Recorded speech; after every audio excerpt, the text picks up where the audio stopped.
Welcome to the channel. My name is Matthias. Today we're going to talk about Amazing Spider-Man issues 351 and 352, where we have everyone's favorite wall crawler team up with Nova.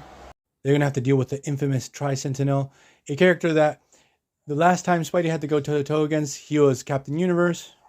Now he does not have these powers, and I must add that Nova during this time is not as powerful as modern-day Nova. And that for me was a really interesting aspect because it's really cool to see how much Nova has evolved over the years. Be it with his powers or his personality, he has really matured. As I mentioned previously, he teams up with Spider-Man, but they have a real hard time working together. So without further ado, let's get into this story. So in a previous story arc called The Vibranium Vendetta, Roxxon had created this artificial vibranium that most of it was destroyed at the end of that story because it was very unstable. It was causing all types of chaos because it was breaking down the molecular structure of metal in its vicinity. You had Ultron wanting to steal it so he could fuse it into his adamantium armor. This led to Spider-Man, Iron Man, and Black Panther joining forces to stop this menace. Now what we discover in this story is that one little fragment of this artificial vibranium is still around. It actually gets stolen by this mystery group that when this is going down, Spider-Man and Nova try to stop.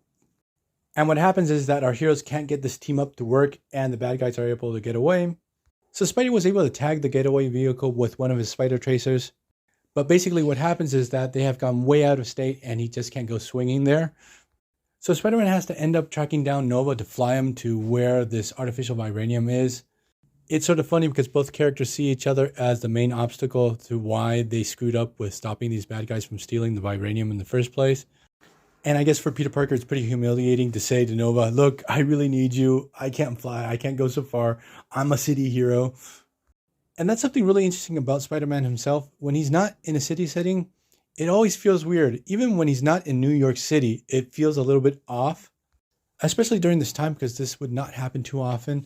And what happens in this particular story is that he goes flying off with Nova to the mountains of New Jersey, where our heroes discover this gigantic hidden villain lair that actually belongs to the Life Foundation.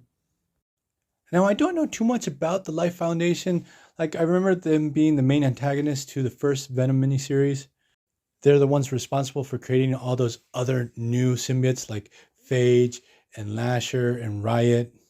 They had created all these new symbiotes because they wanted superhero protection for these really weird places that they were building.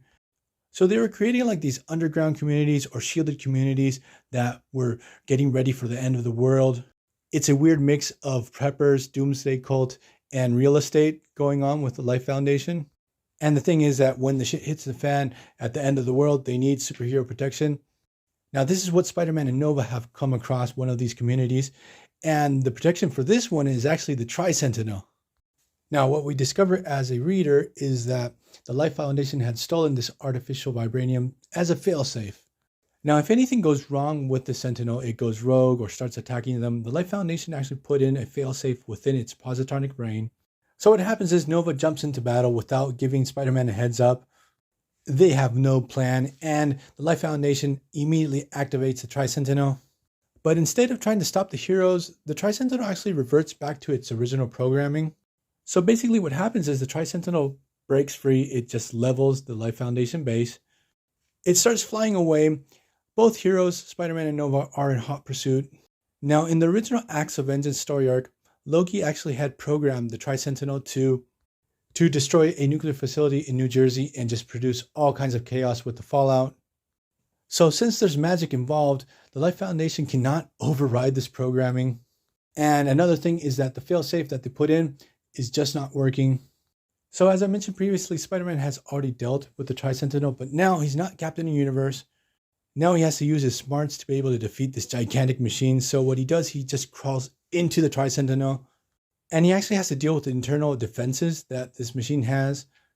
While this is going down, we have Nova battling on the outside. And again, this is a much weaker character, so Nova doesn't stand a chance against the Tri-Sentinel.